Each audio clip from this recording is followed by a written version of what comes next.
Today, let's explore the line statement, Yao Xiai, of the first line of the Kun hexagram. Hexagram 2, this is the very first appearance of a yin line among the 384 lines of the I Ching. It is called Initial 6.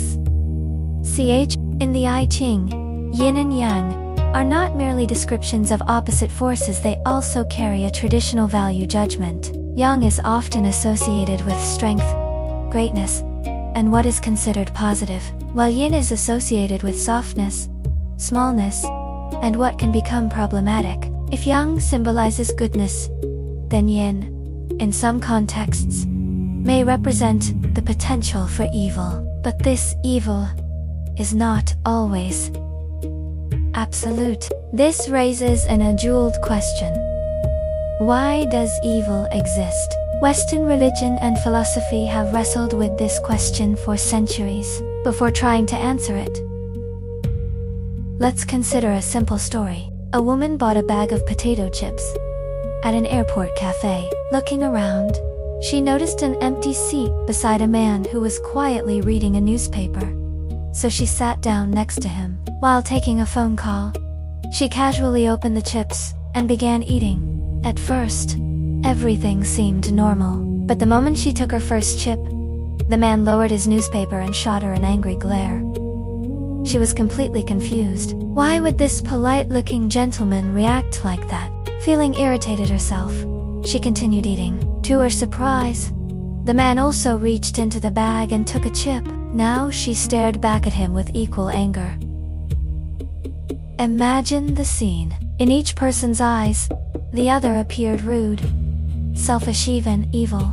The silent battle continued until, together, they finished the entire bag of chips. When it was finally time to board, the woman opened her purse to get her boarding pass in there.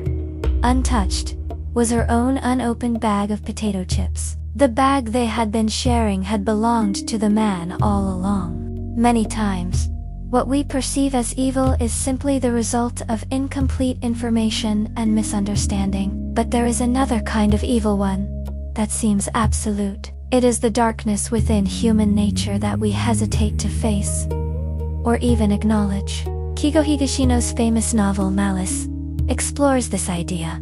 The murderer kills someone who had genuinely helped him not out of necessity, but because of jealousy, envy, resentment, and hatred. That kind of malice sends chills down your spine because it lacks any rational justification. What makes it terrifying is precisely that the victim had done nothing wrong.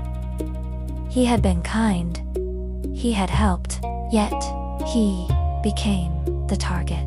These darker aspects of human nature undeniably exist. In Dream of the Red Chamber, Jayukin remarks that human beings are all a mixture of righteousness and wickedness. No one is purely one or the other, so we should neither deny the existence of evil, nor oversimplify it.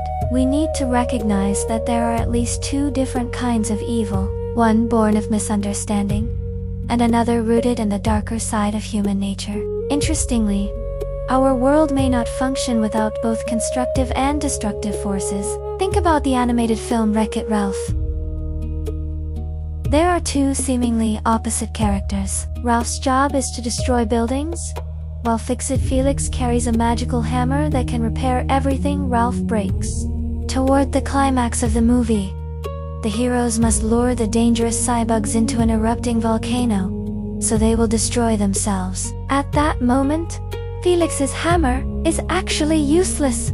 Every time he repairs the volcano, he only makes it stronger, preventing the lava from erupting. Instead, they need Ralph's destructive power to break it open. Only through destruction can the greater evil be eliminated. This reminds us that what appears destructive isn't always harmful, just as what appears helpful isn't always beneficial. The same paradox appears in Goethe's Fausto. Mephistopheles, the devil himself, describes his role as one that often ends up producing good, even though he embodies evil. Conversely, Faust's good intentions sometimes lead to disastrous consequences.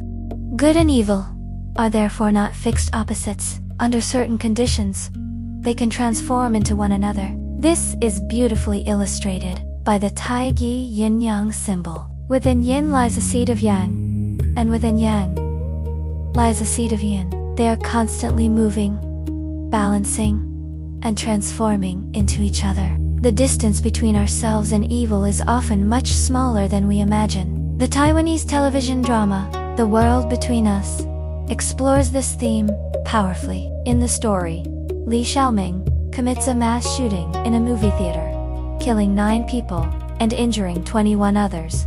Tony Wong, she wants to understand the deeper motives behind the crime so that similar tragedies might be prevented in the future. However, under intense public pressure, the court hastily carries out the death sentence. The media then relentlessly harasses Li Xiaoming's younger sister, Li Dazia. His parents are forced to abandon their home and hide in a remote place just to escape public hostility. Eventually, Li Dazi confronts the news media and says, "You've killed no fewer people than my brother did."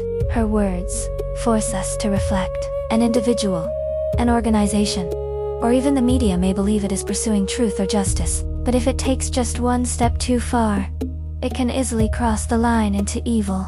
A similar theme appears in the Danish film, The Hunt. A recently divorced kindergarten teacher is falsely accused by a young girl after he gently rejects her innocent affection. Although the legal system eventually clears his name, public opinion refuses to forgive him. Even a year later, someone attempts to shoot him. The film reminds us that once collective malice is unleashed, it becomes incredibly difficult to stop.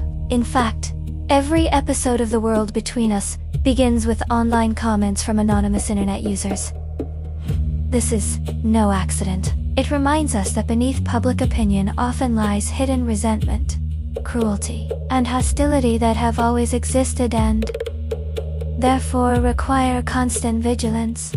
This is exactly what the first line of the Kun hexagram warns us about. When frost appears beneath your feet, solid ice is not far away.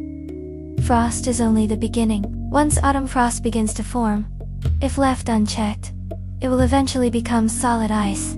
The I Ching teaches that at this early stage, we should apply the power of Yang not to suppress violently, but to disperse, guide, and transform the accumulating yin before it hardens.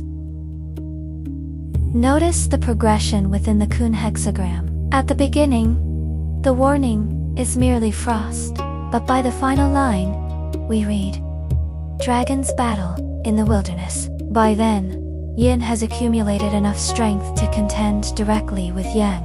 Since the dragon symbolizes the Kion hexagram D, creative force of heaven, it now faces an equal and powerful opponent.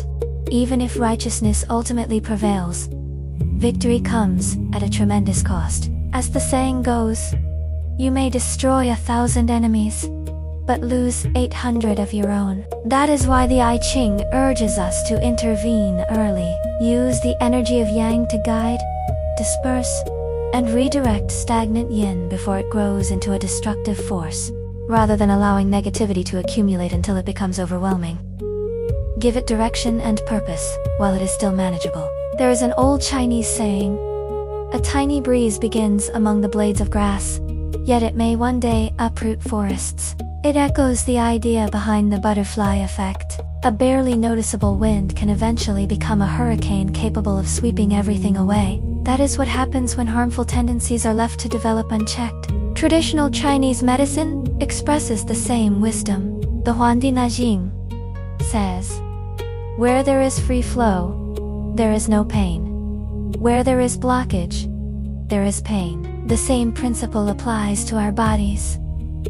When qi and blood becomes stagnant, illness develops. This is why some schools of Chinese medicine emphasize supporting yang energy using warmth and vitality to disperse stagnation and restore circulation. The wisdom of the initial 6 is therefore one of early awareness. At the first signs of negativity, resentment, misunderstanding, or stagnation, remain alert. Use the constructive energy of yang to guide, redirect, and dissolve it before it grows into something far more difficult to overcome.